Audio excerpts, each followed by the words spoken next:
So I've had a lot of weird psychic experiences ever since I was a little kid. I've seen, stuff flying across the room and heard footsteps, and I just have tons and tons of ghost stories. But I started to wonder if it was ghosts or if it was telekinesis or if it was aliens. Like, I didn't know, because these experiences started to pile up to the point where I thought, geez, like, why me? This is kind of weird. So I tried to write a movie, and I wasn't very good at writing. Like, I'm okay, but I'm not a screenplay writer. Like, I didn't go to school for it, so it was really difficult. But I really wanted to share these experiences for, understanding in the general public, or to like help a community of people who have paranormal experiences, but mainly just to get awareness out there that this stuff does happen, because I don't see many psychics out there taking lie detector tests, or coming up with hard evidence and proof. Like, online you can't get hard evidence. So I thought, I for sure have seen this stuff. I know it's true, so I want to get it out there. So I tried writing the movie, and I started getting really stressed out. But I watched this documentary on Tibet, and they put the prayer flags out in the wind, and they said it was so the gods, they could communicate with the gods.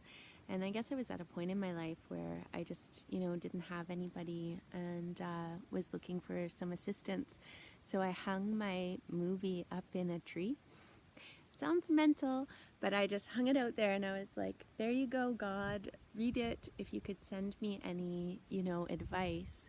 It was just like praying. It was like, please give me inspiration for this, because this thing's stressing me out. And not much happened at first, but then all these synchronicities started to come together, and I started like hearing voices in my head. And I know that's not generally a good thing, but the voices in my head gave me good information.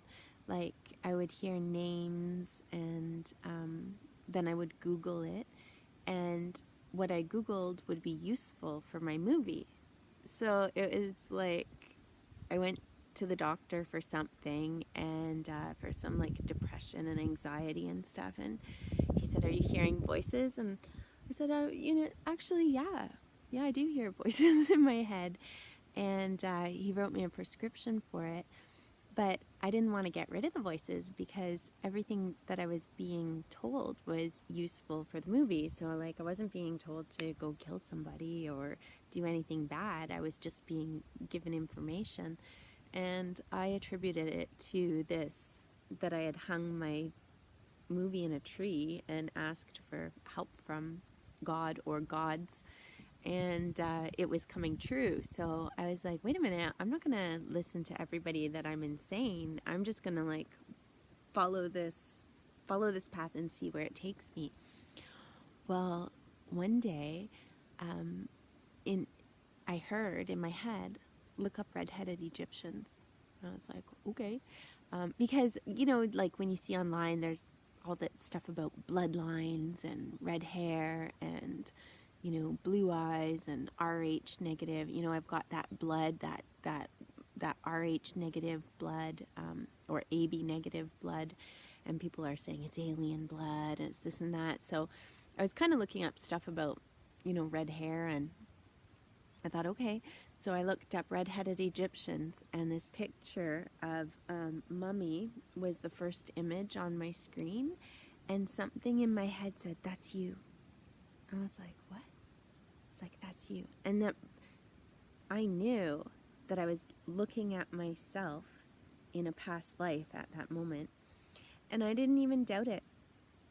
It was like so clear to me. I was like, oh my God, that's like me in a past life. It's the same bone structure, same hair, everything. It was just like I knew. And so it wasn't that I made it up. It was that something told me.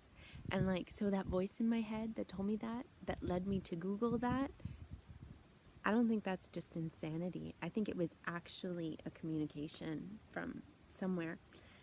Anyways, so I checked it out, and her name was Hatshepsut, and she was an Egyptian um, who was the queen, but then she had to marry her brother, and he was the king, but he had died, and she took over and decided to be the Pharaoh and rule as king. And I don't know if she ticked people off or what, but she seemed to be edited out of history, probably because she walked in and stuck the beard on and said, "I'm the Pharaoh," when she was a woman, but I don't actually know. I don't know what happened there. But I felt a connection to this woman, and I didn't think much about it. Carried on. I tried to write, and some things were coming together, but not completely, so I just like stashed my movie away. I've got 2 girls, and I just decided to focus on being a mom for a while and not think about it too much. Until I was in the shower one day, and I was just, and this golden light lady came to me, and she looked like one of those Egyptians, you know, with the gold wings and everything. She had black hair, and she had this beautiful glowing, she was glowing out of her skin. Most beautiful face I'd ever seen in my life.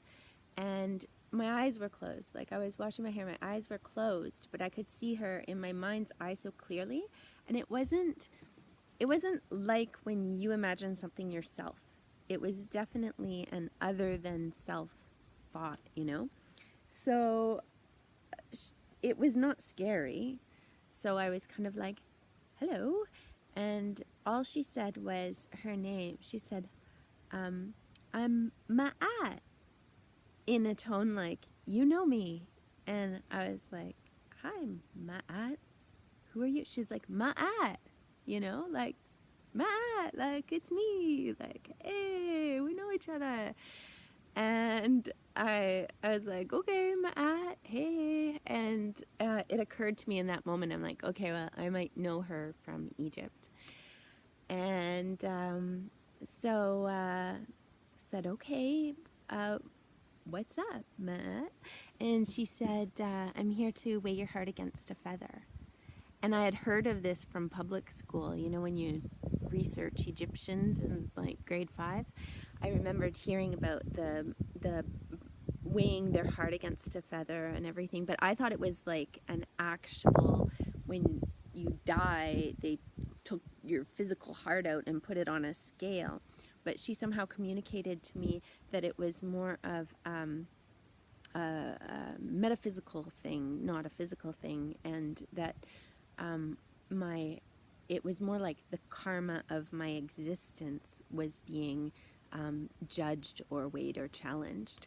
And I knew that I've always been really, really nice, like almost extra nice, to the point where sometimes I thought I'm not even from this planet because people are so mean, you know? Like, I've never wanted to hurt anyone in my entire life. I've never been in a fight. I've never, you know, I just thought, yeah, I'm a good person. Weigh my heart. Go ahead. It's all yours. So I released, like, consent to do this. And I saw a moment where they sort of reviewed or did something.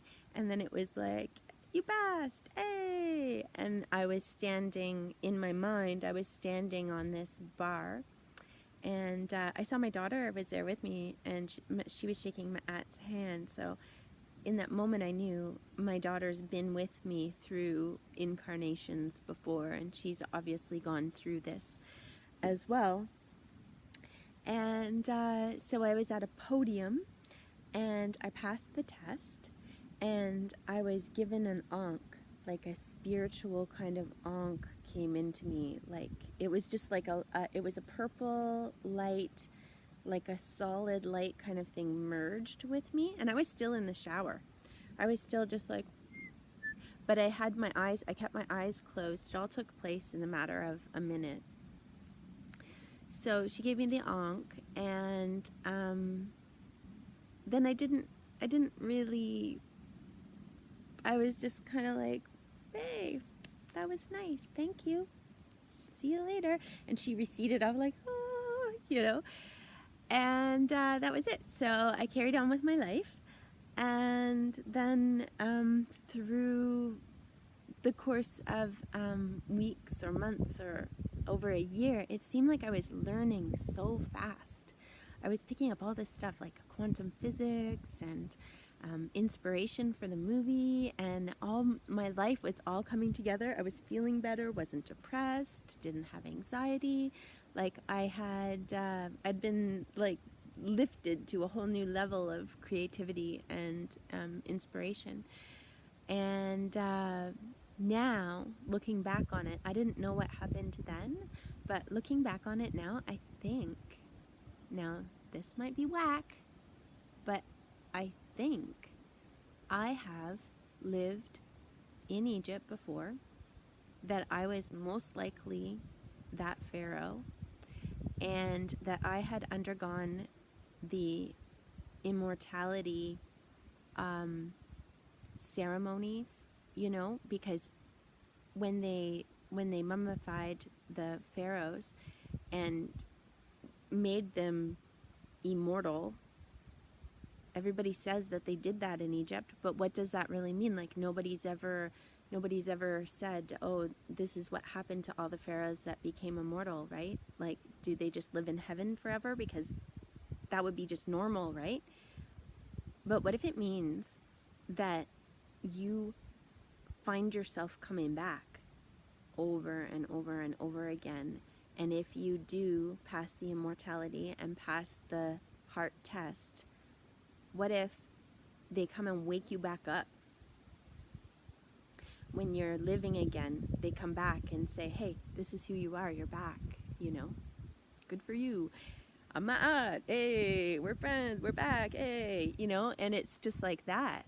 Instead of living physically forever, more like you just get your new bodysuit over and over again.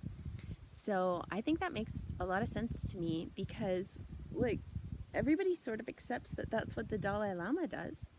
The Dalai Lama comes back, and everybody, but he's got like coaches and teachers and stuff to like embrace him and say, here's some help with your remembering. We'll show you your old stuff. We'll show you who you are, you know, and he's welcomed back. But I think like a lot of us, or maybe even all of us, just keep coming back and back and back. But you need help remembering who you are.